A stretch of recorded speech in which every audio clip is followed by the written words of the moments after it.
नमस्कार मित्रांनो, स्वागत आहे तुमचं आमच्या एज्युकेशनल न्यूज या यूट्यूब चॅनेलवर। तर मित्रांनो, या व्हिडिओमध्ये आज आपण EPSशी संबंधित लोकांना दरमहा 9,000 मिळण्याची शक्यता याबद्दल सविस्तर माहिती पाहूया। त्याचबरोबर हा व्हिडिओ शेवटपर्यंत नक्की पहा व व्हिडिओ आवडल्यास लाईक आणि शेअर नक्की करा व अशाच प्रकारच्या नवनवीन व्हिडिओसाठी आमच्या चॅनेलला सबस्क्राईब करायला विसरू नका। चला तर मग व्हिडिओला सुरुवात करूयात। तर यामध्ये मित्रांनो, पेन्शन योजनेशी संबंधित लाखो पेन्शनधारकांसाठी एक मोठी आनंदाची बातमी आली आहे। आता पेन्शनधारकांना ऑटो क्रेडिटद्वारे थेट त्यांच्या बँक खात्यात मासिक पेन्शन मिळू लागेल। विशेष म्हणजे ही प्रणाली सरकारने 8,000 रुपये मासिक पेन्शन अंतर्गत लागू केली आहे।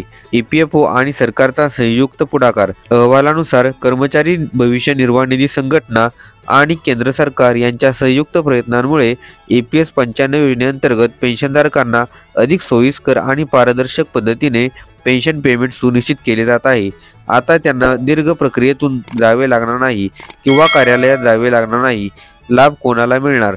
या योजनेचा लाभ त्या पेन्शनधारकांना दिला जाईल जे EPS 95 अंतर्गत येतात आणि त्यांचे मासिक पेन्शन रुपये 8,000 किंवा त्याहून कमी आहे। आता ही रक्कम दरमहा वेळेवर थेट त्यांच्या बँक खात्यात हस्तांतरित केली जाईल। पेन्शनधारकांना काय करावे लागेल?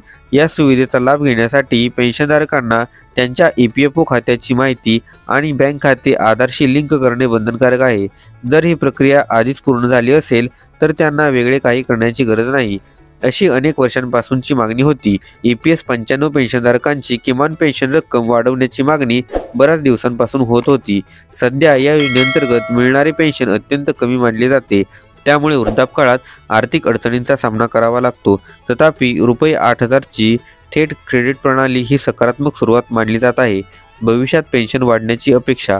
EPS 95 राष्ट्रीय संघर्ष समिती आणि पेन्शनर्स युनियनने सरकारकडे किमान पेन्शन 9,000 वरून 10,000 रुपये करण्याची मागणी केली आहे।